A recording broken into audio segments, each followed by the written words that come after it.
आरहत वाङ्मय में कहा गया है, जहाँ यह त्रीणि वणिया मूलम घेतूण निगया, एगोत्थ लह ई लाभम एगो मूलेन आगो, एगो मूलम पिहारिता आगओ तत्थवाणिओ व्यवहारे उपमा ऐसा एवं धम्मे बयान है। आश्रय मनुष्य जन्म मिलना बहुत अच्छी और बड़ी बात हो सकती है। अब एक प्रश्न है, मनुष्य जीवन पाकर मनुष्य जीवन किस प्रकार का जीता है? एक आदमी ऐसा जीवन जीता है जो पाप प्रधान है, हिंसा, झूठ, चोरी, विषय भोग, व्यसन, नशा आदि आदि इतना अधर्म का जीवन है कि वह आदमी मरकर के नरक अथवा तिर्यंच गति में जाकर पैदा हो जाता है। कुछ मनुष्य ऐसे भी हो सकते हैं तो बहुत विशेष कोई पाप भी नहीं करते और कोई खास धर्म भी नहीं करते और मरकर के वे वापिस मनुष्य जीवन को प्राप्त हो जाते हैं। और कई ऐसे मनुष्य जो धर्म करते हैं, साधु बन जाते हैं, कोई श्रावकत्व का अच्छा पालन करते हैं और भी तपस्या निर्जरा कुछ करते हैं और वे मर कर के देव गति में या कोई मोक्ष में भी चले जाते हैं। तो मनुष्य जीवन पाकर नरक में जाना, तिर्यंच गति में जाना, यह तो ऊपर से नीचे जाने की बात हो गई, गिरने की बात हो गई, पतन की बात हो गई। और मनुष्य से वापिस मनुष्य बन जाना यह सामान्य बात, न पतन की बात है न ऊर्ध्वारोहण की बात है। मनुष्य जीवन से मोक्ष में चले जाना तो सर्वोत्तम बात है, सुप्रीम बात है। और अच्छी देवगति में जाए वह भी एक विशेष बात हो जाती है। तो हमें यह ध्यान देना चाहिए कि मेरा जीवन किस प्रकार का है, नरक तिर्यंच में ले जाने योग्य है या वापिस मनुष्य बनाने वाला है या देव गति अथवा मोक्ष में ले जाने वाला है। किस प्रकार का मेरा जीवन क्रम है, जीवन शैली है, जीवन का आचरण है। एक सेठ था, 3 उसके बेटे थे और सेठ ने तीनों से कहा कि अब मुझे तो कुछ उम्र आ गई है, 80 के आसपास हूँ, अब इधर उधर जाकर व्यापार धंधा करने की कोई मानसिकता नहीं है, शरीर की भी इतनी सक्षमता नहीं और धार्मिक रुचि भी ज़्यादा है, ज़्यादा धर्म ध्यान में समय लगाने की इच्छा है और फिर यहाँ रहूँगा तो परिवार को, घर को भी मैं यहाँ रह करके संभाल सकता हूँ। तीनों हेतु हैं। एक तो शरीर की इतनी सक्षमता नहीं है कि ज़्यादा भागदौड़ कर सकूं, 80 के आसपास हूँ। दूसरी बात, अब इतनी उम्र आ गई, अब ज़्यादा समय धर्म ध्यान में लगाने की है और सांसारिक कामों में समय कम लगे, ऐसी भावना है। तथा तीसरी बात है कि यहाँ रहूँगा तो गांव में रह करके घर को, परिवार को, जो यहाँ घर में रहते हैं उनकी सार संभाल करने की जिम्मेवारी भी मैं वहन कर सकूँगा जब तक शरीर ठीक रहेगा। परंतु तुम मेरे 3 पुत्र हो, सेठ के 3 पुत्र थे, तुम्हारी अभी उम्र है, अभी कमाई का समय है तुम तीनों जाओ कहीं, कमाई धंधा करो, अर्थार्जन करो। यह तुम्हारा यौवन का, जवानी का समय है। पिताजी जो आपका निर्देश स्वीकार है, तो देखो मैं 1000 रुपये तीनों को रकम दे देता हूँ, 1000 रुपये ले जाओ, फिर जो हो सके काम धंधा करो, कमाई करो, 1000 से कई हजार बनाओ, ऐसा प्रयास करो। तीनों पुत्रों को पिता ने 1000 रुपये दे दिए और जल्दी ही तीनों को रवाना भी कर दिया। सेठ ने कहा आने की जल्दी मत करना, आने की जल्दी नहीं है, भले 12 वर्ष 13 वर्ष लगे, अच्छी कमाई करके आने का प्रयास। 12 वर्षों से पहले तो आना ही नहीं है, बाद में आना। कहा पिताजी जैसा आपका आदेश है हम तो वैसा ही करना है। कहा जाओ, अच्छी तरह जाओ। पिता ने खूब सबके एक पीठ थपथपाई और विदाई दे दी। तीनों पुत्र एक बड़े शहर में पहुंचे। आज जैसे ये मुंबई है, सूरत है, अहमदाबाद है, बड़े बड़े और शहर, बेंगलोर है, कई शहर हैं, उधर कोलकाता आदि, जहाँ लोग धंधा व्यापार करते हैं। तो तीनों एक बड़े शहर में गए। तीनों ने बैठ करके मीटिंग की कि धंधा साथ में करना, अलग अलग करना। तीनों बोले पिताजी ने अलग अलग दिए है रुपये, सोचा तुमको धंधा अलग अलग करें तो अलग अलग करें, साथ में नहीं करना। जो कमाएगा वो उसका होगा, कोई सिर वाली बात, जो कमाएगा वो उसका है, जो जितना कमाएगा उस पर अधिकार उसका है। हाँ, पिताजी को जो देंगे सो दे देंगे घर में, बाकी हम तीनों भाइयों में कोई लेन देन नहीं, अपना कमाया हुआ अपना। तो वापिस मिलना कब ना? छोटा भाई बोला मिलने की जल्दबाजी नहीं करना, 12 वर्षों बाद ही मिलेंगे, अब अलग अलग काम करो अपना, कि यह स्थान है इस शहर का, इस जगह 12 वर्षों के बाद अमुक दिनांक आएगी, अमुक सन में, उस दिन सबको यहाँ मिलना है। इसके पहले सहज में मिल गए तो मिल गए, मिलने का प्रयास नहीं करना है। निर्णय कर लिया तीनों ने। अब तीनों अलग अलग दिशा में चले गए। बड़ा भाई एक जगह जाकर के पेड़ के नीचे बैठा, सोचा कि काम धंधा करने की बात है, मैं तो पढ़ा लिखा नहीं हूं, कैसे क्या काम धंधा करूंगा। आज कितनी पढ़ाई होती है, कोई सीए, कोई एमबीए, कोई कुछ, कोई इतनी बड़ी बड़ी बीकॉम और बीकॉम क्या और क्या एमकॉम, कितनी पढ़ाइयाँ। तो उसने सोचा मैं तो पढ़ा लिखा हूँ ही नहीं, एकदम नॉर्मल 1 2 3 क्लास, बाकी पढ़ा हुआ नहीं हूँ।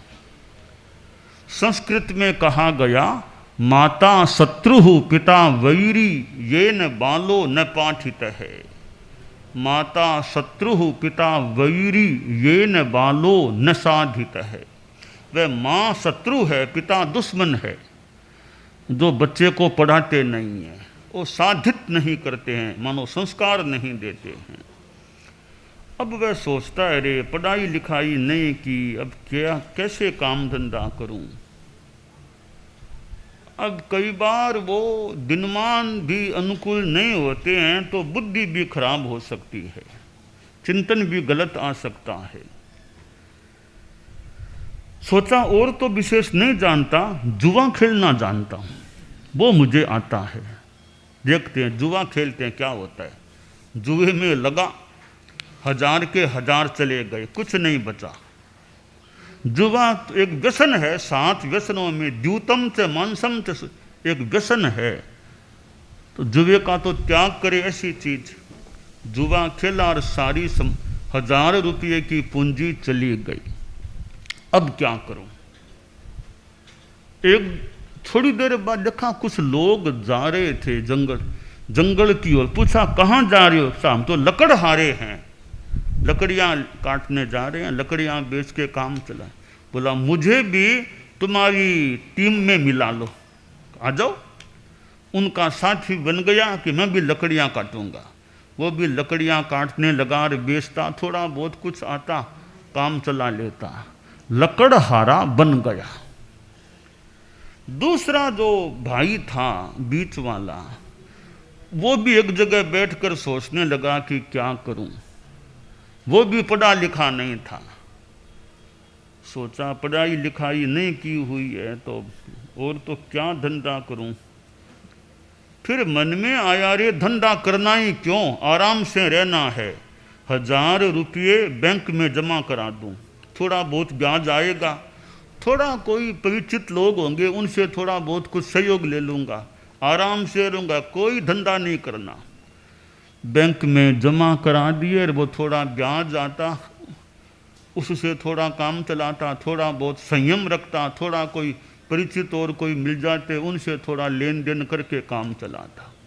यूँ वह वहाँ जीवन बिताने लगा, समय बिताने लगा। तीसरा भाई जो सबसे छोटा था, वो बहुत पढ़ा लिखा था, अच्छा शिक्षित था, पढ़ाई में खूब श्रम किया था, साथ में दिनमान पुण्य का योग भी अच्छा था। जीवन में भाग्य का भी योग हो, भाग्य का सहयोग बिल्कुल न हो तो विकास में, उत्थान में कठिनाई अवरोध आ सकता है। उसके भाग्य की भी अनुकूलता, पढ़ाई भी अच्छी की हुई, खूब परिश्रम करने वाला भी था, पुरुषार्थी था। नया धंधा शुरू किया। ये शहरों में ज्वेलरी के और के धंधे चलते हैं, बॉम्बे में देखो ज्वेलरी यहाँ, और बड़े बड़े शहर हैं सूरत जैसे जहाँ बड़े बड़े धंधे होते होंगे, वह भी ऐसे बड़े धंधे में लगा। वो दिनमान का योग, 12 बरस बीते तब तक तो करोड़ों की कमाई हो गई। 1000 रुपये ले गया था, करोड़ों कमा लिए। अब वो दिनांक फिक्स की हुई थी, उस दिनांक में अमुक जगह मिलना तीनों भाइयों को। 2 भाई तो पहुंच गए वहाँ उस दिनांक में, तीसरा भाई आया नहीं, लकड़ आ रहा था बड़ा, जैसे तैसे कोई तरीके से उसको खोजा और प्राप्त किया। तीनों मिले, अब तीनों गांव चलेंगे। तीनों भाई चले, चलते चलते चलते कई दिन लगे, अपने गांव पहुँचे। पिताजी तो वयोवृद्ध हो गए थे, अबव 90 पार में थे। जाके पिताजी को प्रणाम किया, माताजी को प्रणाम किया। बहुत माता पिता ने लाड प्यार से उनको बिठाया, खाना खाया, नहाना धोना सब काम किया। थोड़ा दिन में विश्राम किया। शाम को पिता ने बुलाया तीनों को। तीनों गए पिताजी के पास। पिताजी ने सबसे पहले बड़े बेटे को पूछा, बेटा क्या किया, कमाई क्या? पिताजी कमाई के नाम पर कुछ नहीं, गमाई है, गमा दिया, 1000 रुपये भी गमा दिया, जुआ खेला आता रहे। पिता ने कहा ये क्या किया? कि पिताजी बस जो हुआ वो मैंने साफ बता दिया, कुछ नहीं कमाया, लकड़ आरा बना था, बस खाना मिल गया, कहीं रहने का स्थान मिल गया, और खास कुछ नहीं है मेरे पास। ठीक है, कोई बात नहीं। दूसरे बेटे से पूछा, बोलो बेटा क्या किया? कि पिताजी न तो कमाया न गमाया, बैंक में जमा किए, वो पूंजी वापस लेकर आ गया, ये 1000 आपके हाजिर हैं। कमाई कुछ नहीं है, मैं कोई धंधा नहीं किया, मैंने बस बैंक में जमा करा दिए, वो पूंजी एज इट इज आपको ला करके सौंप दी है। तीसरे से पूछा, बेटा क्या किया? बोला, पिताश्री मैं मुख से बताऊं इसकी अपेक्षा मेरी डायरी आप ले लो, पूरा हिसाब इसमें है। संक्षेप में बता दूं आपको तो करोड़ों कमाए हैं, करोड़ों, पूरा हिसाब डायरी में है। पिता ने उसको छाती के लगा लिया, ऐसा बेटा मिला है। पिता को तो वो बेटा एक तरह से प्यारा जो कमाई अच्छे करके लाए। संसार के हिसाब से अनेक बातें हैं, एक बात ये भी है जो कमाई करके लाए, कमाऊ बेटा वो पिता को प्यारा है। कि कमाई करने वाला घर का काम चलेगा कमाई से। अब यहाँ हम देखें, यह एक दृष्टांत है। मान लें कि एक बेटे ने सब कुछ गंवा दिया, पूंजी गंवा दी, एक ने गंवाई नहीं, कमाई भी नहीं की, मूल पूंजी रख ली, तीसरे ने करोड़ों की कमाई कर ली। तो संसार के हिसाब से छोटा बेटा सबसे अच्छा है जिसने इतनी कमाई की। इस बात को धर्म के खाते में हिसाब से देखें। हम तीर्थंकर देव के मान लो हम सारे बेटे हैं, हम तीर्थंकर भगवान के मान लें सारे बेटे हैं। हम में से जो आदमी पाप करके, हिंसा, झूठ आदि करके नरक में, त्रियंच में जाता है, वो सबसे बड़े बेटे के समान। जिसने वो जुए में पूंजी गंवा दी, तो मनुष्य जीवन एक पूंजी है, इसको गंवाकर जो नरक त्रियंच में जाए वो सबसे बड़े बेटे के समान है। जो लोग विशेष धर्म भी नहीं करते तो पाप भी विशेष नहीं करते, मरकर वापिस मनुष्य जन्म ले लेते हैं, वे बीच वाले बेटे के समान हैं जिसने मूल पूंजी की रक्षा की, न कमाया न गमाया। जो लोग साधुपना लेते हैं, श्रावकत्व लेते हैं, अच्छा पालते हैं, धर्म ध्यान करते हैं, ईमानदारी, अहिंसा, नैतिकता को रखते हैं, संयम रखते हैं, या तो साधुवादी, जो साधु मोक्ष में चले जाएं ऐसे, या देवलोक में जाएं, साधु भी, श्रावक आदि लोग भी, वे सबसे छोटे वाले बेटे के समान हैं जिसने मूल पूंजी से करोड़ों की कमाई की। तो मूल पूंजी मनुष्य जीवन है, इससे जो देवगति में गए या मोक्ष में गए, वे तीर्थंकर के मानो सबसे छोटे बेटे के वो समान उस रूप में हो जाते हैं। तो यह शास्त्र में ये जो बात आई है 3 वणिक पुत्रों की, 3 बणियों की, तो हम यह चिंतन करें कि हमारा जीवन कैसा है। बड़े भाई जैसा तो कहीं नहीं है ना, बीच वाले जैसा भी बहुत उत्तम बात नहीं है। छोटे वाले भाई के समान हम बने या रहें, जो धर्म यानी धर्म, ध्यान, अच्छा जीवन, नैतिकता, अहिंसा, संयम जीवन में हो, और त्याग, तपस्या हो, ऐसा जीवन जिए ताकि आगे सुगति प्राप्त हो सके।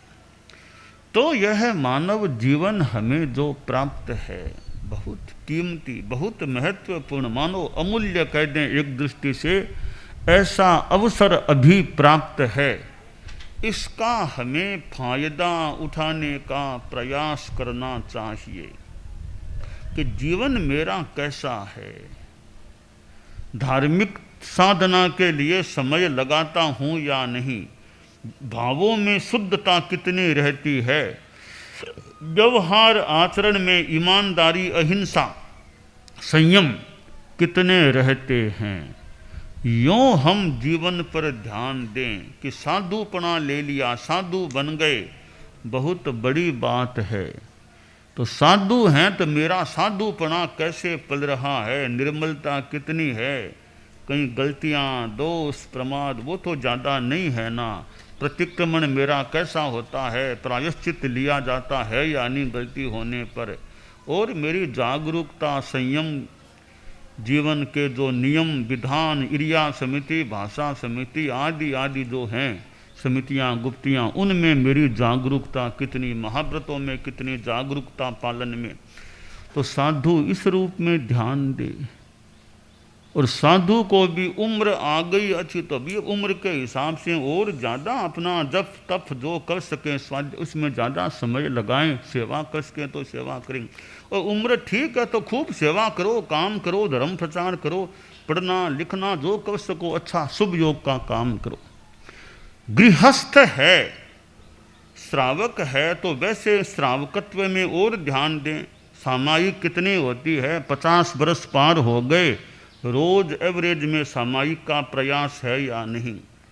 50 आ गए, 60 आ गए, 70 आ गए, कभी सामायिक तो कभी कभी कर लेते हैं, कभी कभी क्यों, कभी नहीं, अभी ध्यान दो सामायिक पर भी। 70-60 आ गए हैं, सामायिक कभी कर लेते हैं, प्रदूषणा में कभी कर ले, प्रदूषणा तो साल में एक बार आता है, 7-8 दिनों का मान लो, तो बाकी साल भर भी 50 पार हैं, गृहस्थ हैं, जैन हैं, जैन में भी 13 पंथ श्वेतांबर के भी, तो 50 के बाद तो एवरी डे एवरेज में, यानी रोज एक सामायिक हो, ऐसा जितना हो सके प्रयास करो। शनिवार को शाम को 7 से 8 के बीच सामायिक का लक्ष्य प्रयास रखो। यह धार्मिक साधना है जो हमारी पूंजी को आगे पुष्ट करने वाली, बढ़ाने वाली बन सकती। तो श्रावकत्व के प्रति जागरूकता, श्रावक के नियम हैं तो नियम ठीक पलते हैं या नहीं, ऐसा नहीं कि लापरवाही प्रमाद दोष लगते रहते हैं। तो श्रावक के नियम वो ठीक पले। कोई जैन नहीं भी है तो कोई मैन तो है ना आदमी, तभी अच्छा जीवन तो जीवो। नैतिकता, ईमानदारी, अहिंसा, संयम, खान पान आदि में संयम, इन बातों का तो ध्यान दो। और जितना धर्म ज्ञान आपके हिसाब से जो अच्छा धर्म ज्ञान हो, शुद्ध हो, वो धर्म ज्ञान करो, मेडिटेशन करो, अच्छी किताब भी पढ़ सकते हो ताकि विचार अच्छे रहें, भाव अच्छे रहें। तो त्याग, तपस्या, संयम जीवन में है तो यह मानव जीवन की पूंजी बढ़ करके बड़ी ज़्यादा हो सकती है। आगे यह देव गति या कभी मोक्ष गति की प्राप्ति हो सकती है।